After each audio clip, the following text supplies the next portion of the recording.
Karen. Good morning, everyone, and Merry Christmas. Merry Christmas.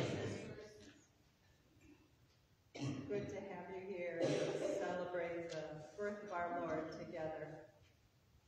We begin this morning with confession.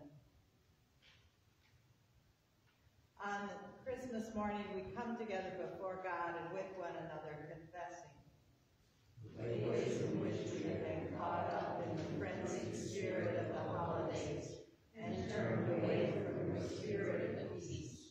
The times we have focused so much on our own lives and desires that we have neglected the voices of your children who cry out for justice.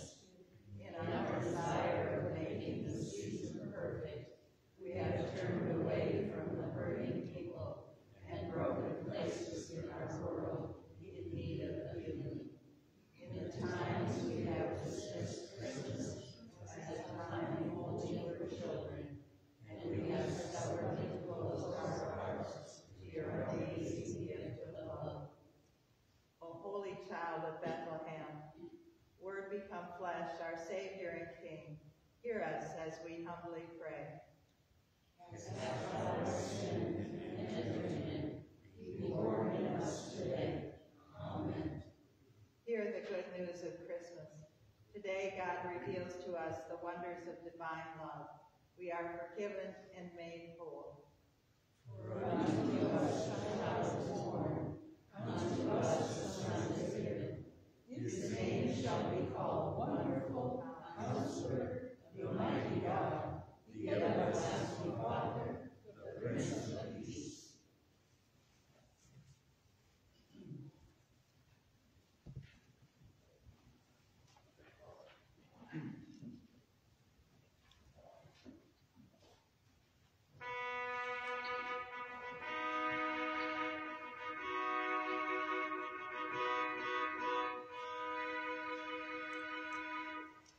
The 25th day of December, when ages beyond number had run their course from the creation of the world.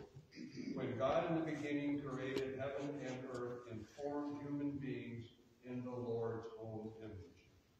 When century upon century had passed since the Almighty set a bow in the clouds after the great flood, as a sign of covenant and peace. In the 21st century, since Abraham, our father in faith, came out of Ur of the Chaldees. In the 15th century, since the people of Israel were led by Moses in the exodus of Egypt. Around the 1000th year since David was anointed king. In the 65th week of the prophecy of Daniel. In the 194th Olympiad. In the year 752, since the foundation of the city of Rome. In the 42nd year of the reign of Caesar Octavian Augustus, the whole world being at an uneasy peace.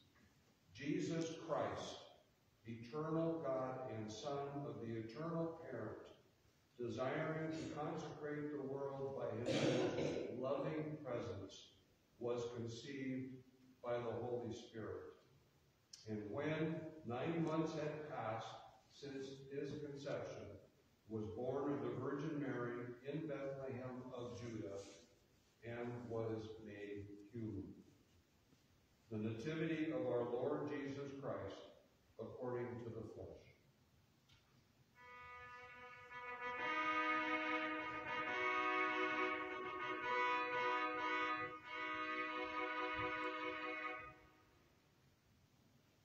And let's all sing, "O Come All Ye Faithful," number 283.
You seek a child who is rare and wonderful, who is all that is beautiful, pure, and loving. Show those great eyes. We sense the echo of him in the very air, as all creation stirs at his coming. He is the righteous one, the celebration of salvation, God's chosen one. We know his sound. We know his name. We travel through life looking for his peace. Our God, the Lord Almighty, shows gentle loving kindness in ways mysterious to us. We are amazed. Wonderful counselor, wisdom and God. Come, we will worship this child, this Son of God. And let's sing the hymn of praise, God of Starlight.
Infant Holy, we praise God for this day when we celebrate your miraculous birth.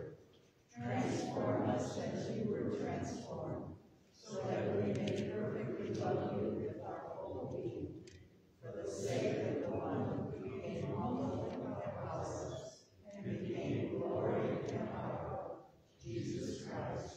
Amen. I won't ask you to stand because we have the gospel is longer this morning, but let's sing together the gospel acclamation.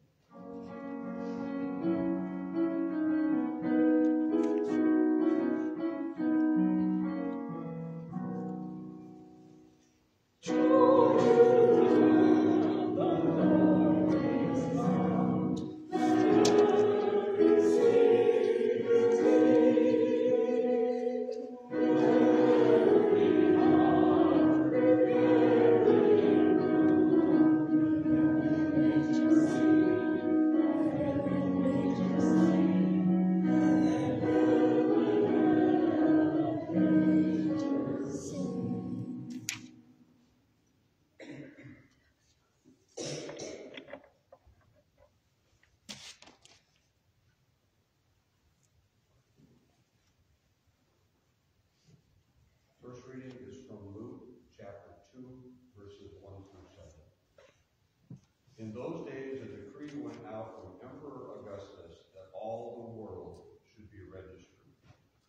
was the first registration and was taken while Quirinius was governor of Syria. All went to their own towns to be registered. Joseph also went from the town of Nazareth in Galilee to Judea, to the city of David called Bethlehem, because he was descended from the house and family of David. He went to be registered with Mary, to whom he was engaged and who was expecting a child. While they were there, the time came for her to deliver her child. And she gave birth to her firstborn son, and wrapped him in bands of cloth, and laid him in a manger, because there was no place for them in the inn. And let's sing again.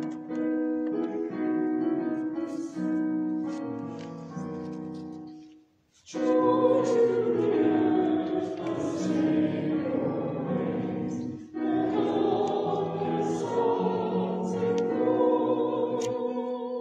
The fields and floods, the sails and rains, greet the sounding joy, greet the sounding joy, greet the sounding joy. This reading is also from chapter 2 of Luke, verses 8 through 12. In that region there were shepherds living in the fields, keeping watch over their flock by night. Then an angel of the Lord stood before them, and the glory of the Lord shone around them, and they were terrified.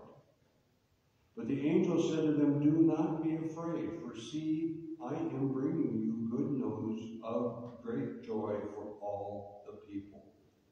To you is born this day in the city of David a Savior, who is the Messiah, the Lord. This will be a sign for you. You will find a child wrapped in bands of cloth and lying in a manger."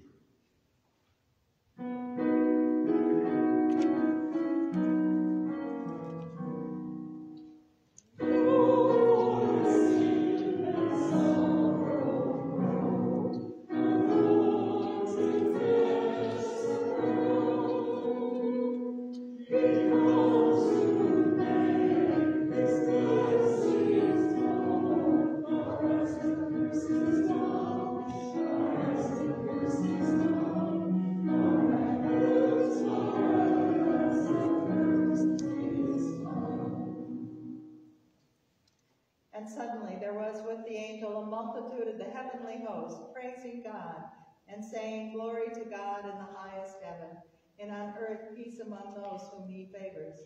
When the angels had left them and gone into heaven, the shepherds said to one another, "Let us go now to Bethlehem and see this thing that has taken place, which the Lord has made known to us."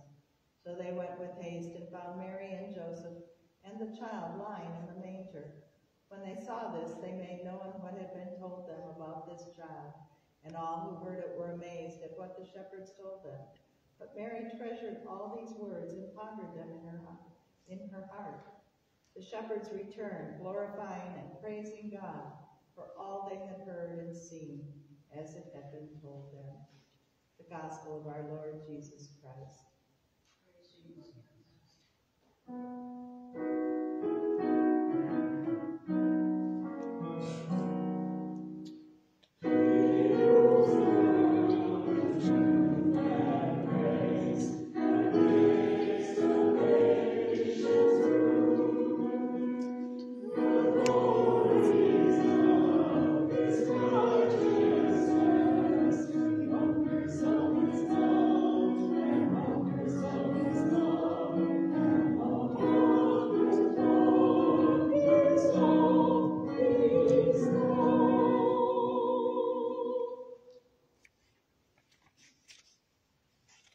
Another song we will sing in a few minutes is "It Came Upon a Midnight Clear," that glorious song of old.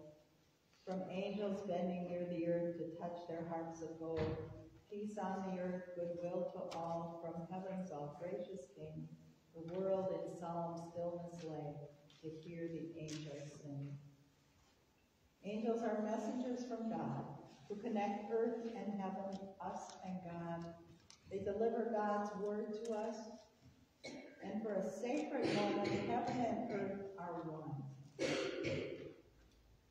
God might send angels with messages for the world, messages for a community of people, or messages for individuals. And they may be signs that are words of warning, words of forgiveness, words of comfort, or words of good news, as in the Christmas story. What do angels really look like? Well, artists over the centuries have decided or given us these images of angels that look a bit like human beings, with wings and halos and surrounded by light. But in reality, we really don't know what angels look like unless we've had an experience with angels. Maybe they look like you and I, so that we wouldn't be quite sure if we had encountered an angel or not unless we felt like something important had happened to us when we had talked with someone. Something life-changing had happened to us. Or the other things the gospel, Matthew's gospel tells us, that angels break into our dreams and give us messages that don't fit into the dream, that there's something other in the dream, and that they're words that, again, change our life, tell us something we need to know, something important. The song, "It Came Upon a Midnight Clear," was first written as a poem by Edmund Sears, who later worked with Richard Willis, who composed the music. It was written in 1861, it was right at the end of the Mexican-American War and just before the Civil War. And it was at a time when our country was very badly divided. It was divided by prejudice and slavery, the issue of slavery. And Edmund wrote this because he hoped the song could bring healing and bring people together. That was the purpose of this song, and we maybe don't think about that when it's just been a song we sing at Christmas time, and when we don't know the background, we don't always think about the meaning of the hymn and why the composer and the lyricist wrote the song that they did, composed the song that they did. That Mexican-American War, we often forget about that because it was so overshadowed by the Civil War. But actually, it was a very divisive and painful war. And it was a war where Americans just plowed into Mexico and annexed lots of property, lots of territory that now belongs to the United States, but once was part of Mexico. And it was a very bloody and difficult war. And the fighting went much further into Mexico than many of us think about or know, because we don't study or learn about that war very often. Those of you who were here last night, I talked about another part of my travels to Mexico. But for 8 or 9 years, I would travel as mission trips to Mexico twice a year. And I would go to Saltillo. And once we were in Saltillo, we would go out to the ranchos or little villages around Saltillo. And we would visit with people and bring things they needed. And there were always doctors or dentists that would treat people while we were there. And in one of the places that we would go to, and Saltillo itself is past Monterrey, and it's about 188 miles from the border between Mexico and the United States currently. And there's an area we would go to where there are 2 identical cemeteries, and they are bordered, they are right next to each other. They are bordered by evergreen trees, and they are both beautifully kept. And the Mexicans today keep both those cemeteries up. In one cemetery is the Mexicans that died in a battle from the Mexican-American War. It was the southernmost battle of the war, and in one is the Americans that died in that battle.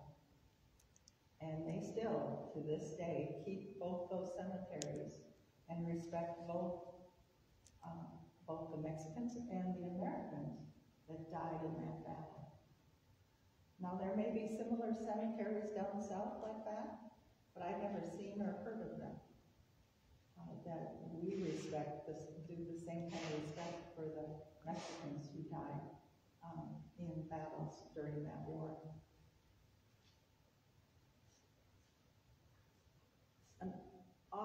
The author and composer of this song that we're going to be singing talks about angels reaching out and calling us to step aside our divisions and our prejudice and to remember the words of the Magnificat.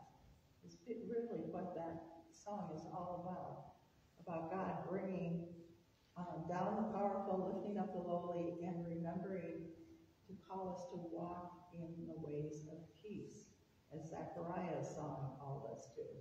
The Messiah was not born in a palace, but in a crowded house in a big room where people and animals gathered. Houses were very tiny, not much bigger than closets at the time of Jesus, but they would have a kind of an outdoor gathering place, and that's likely where Jesus was born, and people and animals gathered there because animals were precious to people and they wanted to keep them safe. And that's or a cave, and that's most likely where Jesus was born. Those who noticed the bright star or heard the words of the singing angels and were curious enough to follow the star or the voices of the angels were the only ones that noticed the birth of Jesus. When I served at St. Peter's in Rockwell, it was a unique church. It was one of those thin places or places that every so often angels touched the people there. One of the phenomena I and many of the congregation members experienced was two figures that would appear on a wall just outside of my site when I was preaching. One of them was a face, a large face that the children and people who saw it would call it Jesus. Children, of course, would say, "Oh, Jesus is here today." They didn't think anything of it because where else would Jesus be but in church? The first time it appeared, people were kind of astounded. Some people only saw a patch of light, and some people could distinguish a face in the light. The other figure was a man with a white beard, kind of a side figure, and an orange robe. And we called him Moses. Because the first time he appeared, I was preaching about the Old Testament and the Israelites in the desert. And so we just nicknamed him Moses. He could have been an angel. Both of them could have been angels. The only way I knew they were there, besides people's kind of wonderment and reaction going on around me, was that whenever I was preaching, I would feel kind of a surge of energy. And if I had been preparing my sermon ahead of time and thought, maybe I shouldn't say that, people wouldn't take that too well, I would suddenly feel like, oh, say it. It's okay. You can say that. Or I would get ideas and say things I hadn't prepared or thought about saying. But it was always this surge of energy that I would feel. And I would say later, were our visitors here today? And they would say, yeah. And people would take pictures and they would send them to me so I knew they were there afterwards. And they would show up on our computer screen because we had a camera, of course, recording. So we always knew when they appeared. So what were they? Were they angels, messages from God, for the congregation, for people who were watching who needed to see it that particular day when they showed up? We don't know. It was pretty cool, I'll say that. It was a cool experience to feel what I would feel when they did appear. I've never experienced the same thing with so many witnesses in any other place. It was a very unique experience, and I don't try to explain it.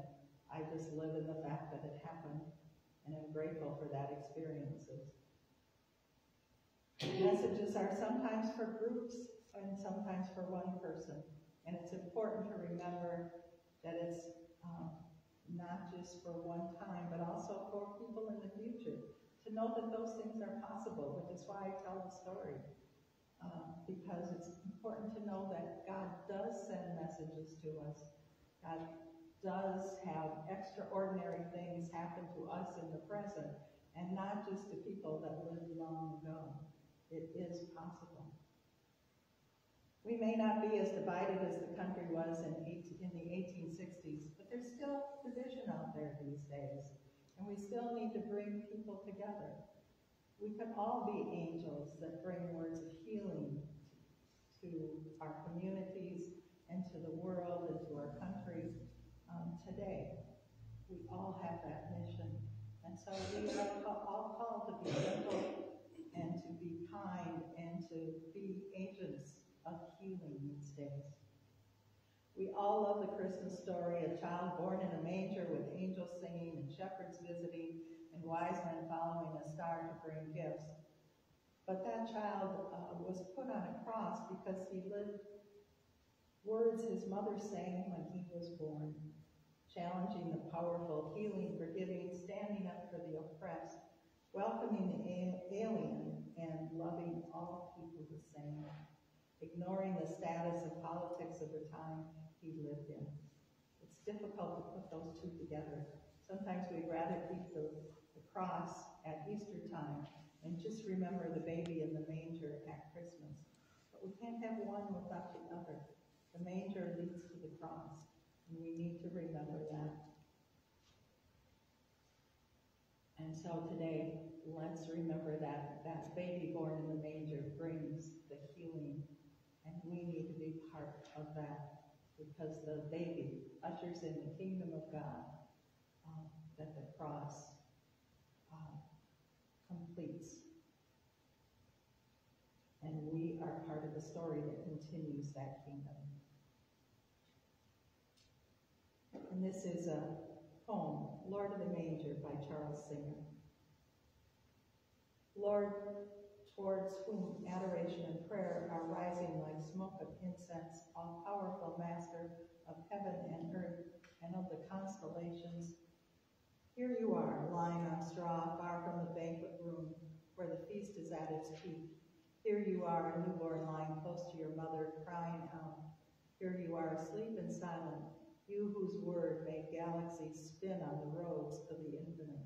And here we are before the manger that has become the throne of the Lord of the universe.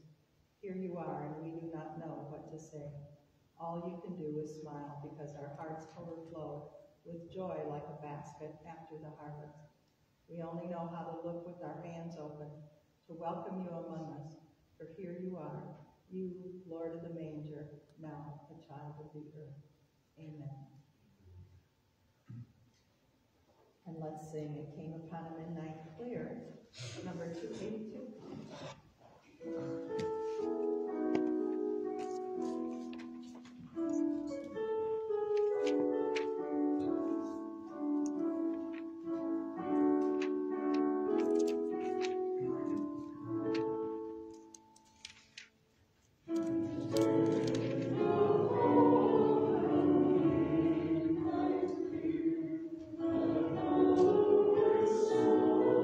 Oh,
confess our faith with the Apostles' Creed. I believe in God, the Father Almighty, creator of heaven and earth. I believe in Jesus Christ, God's only Son, our Lord, who was conceived by the Holy Spirit, born of the Virgin Mary, suffered under Pontius Pilate, was crucified, died, and was buried. He descended to the dead. On the third day he rose again. He ascended into heaven. He is seated at the right hand of the Father, and he will come to judge the living and the dead. I believe in the Holy Spirit, the Holy Catholic Church, the communion of saints, the forgiveness of sins, the resurrection of the body, and life everlasting. Amen. Filled with good news of great joy, let us offer our prayers for the church, the earth, and all people. The church sings a new song for you, O God. By the water of rebirth, you claim us as your own. Renew all the baptized by your spirit of grace and truth, and embolden us to announce your salvation to all. God of grace. The heavens and the earth are the work of your hands. By your word, all things have come into being. Protect coastlands and waters, awaken in us a heightened care for habitats threatened by rising sea levels. God of grace. Beautiful are the feet of your messengers who announce peace. Sustain the work of diplomats, relief agencies, and all who strive for peace in places of conflict and violence. We pray for the people of Ukraine, Israel, Gaza, and Sudan. God of grace. You guard the lives of your faithful ones and rescue them in times of distress. Heed the cries of all who are afraid. Comfort the grieving and despairing, the lonely and forgotten, and those who are ill. We hold up especially Dan, Dennis, Bud and Bev, Pam, Bill, David, Dave, Carson, Pat, Kathy, Kim, Richard and Shirley, Gary, Rick, Don, and Doug. God of grace. Voices and instruments ring out with melodies of praise to you. Bless the music ministries of this congregation and all who lead us in making a joyful noise in worship. God of grace. We give you thanks for our ancestors in faith as their lives bear witness to your light and love. Inspire us to testify to the hope we share in you. God of grace. We commend these prayers to you, O God, trusting in your grace made known to all, through the Word made flesh, Jesus Christ, our Savior and Lord. Amen. The peace of the Lord be with you all. And also with you. We extend peace to those watching at home, and we share peace with each other.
shall the eyes of the blind be opened, and the ears of the deaf unstopped. Then shall the lame man leap as an hart, and the tongue of the dumb shall sing.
trees, the field, and the seas sing for joy.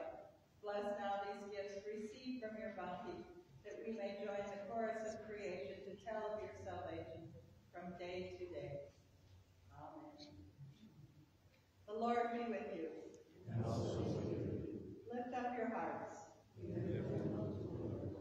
Let us give thanks to the Lord our God. It is right to give thanks. It is indeed right, our duty and our joy, that we should at all times and in all places give thanks and praise to you, Almighty and merciful God, for our Savior, Jesus Christ. In the wonder and mystery of the Word made flesh, you have opened our eyes of faith to a new and radiant vision of your glory.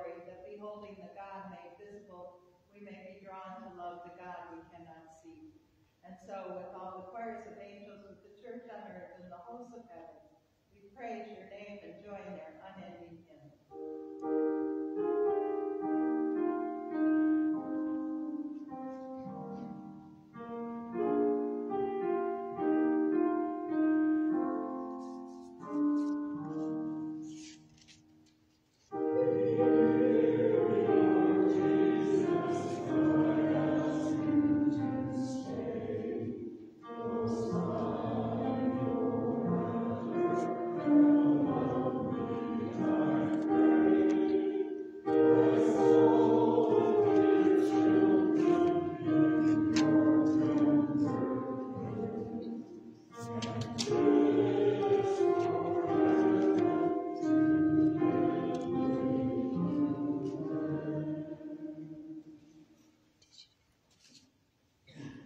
In the night when he was betrayed, our Lord Jesus took bread, blessed it, broke it, gave it to his disciples, and said, "Take and eat. This is my body given for you. Eat this and remember me." Again, after supper, he took the cup, gave thanks, and gave it for all to drink, saying, "This cup is the new covenant in my blood, shed for you and for all people for the forgiveness of sins. Drink this and remember me." Together, let's pray the prayer Jesus taught us. Our Father, who art in heaven, hallowed be thy name.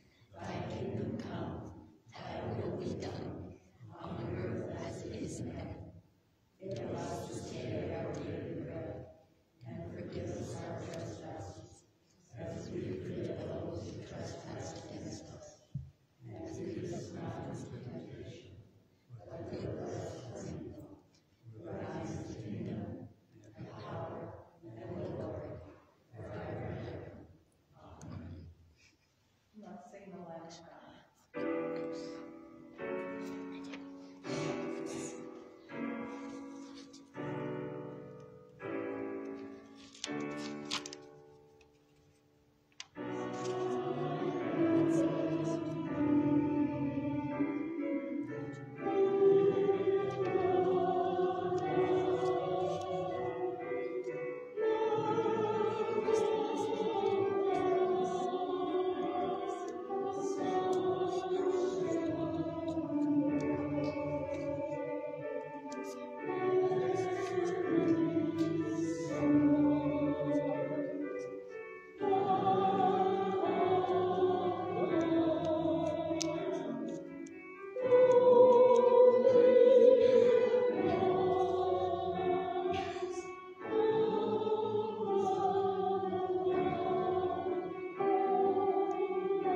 pray. Merciful God, we thank you for Jesus, who is our heavenly food.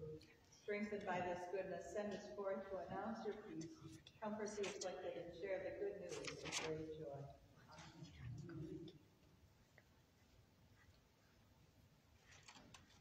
For visitors, we have been giving out stars throughout Advent, different colors every week. And today we have gold stars, last night and today. Again, if you weren't here last night and did not get your gold star, gold is a precious color. It says gold is precious. And the announcement of the birth of Christ is precious news to us. And so we have gold stars. I will walk them to the back today. And as you leave, you can take a gold star home with you. Or bring them. I still have lots of them. So if you want to bring them to somebody at home, please do so.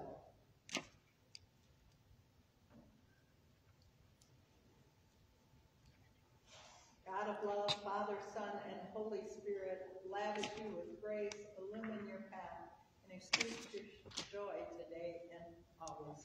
Amen. Amen. I hope you have a wonderful Christmas celebration today. Enjoy all your family and friends. Let's conclude by singing Hark the Herald Angels Sing, number 270.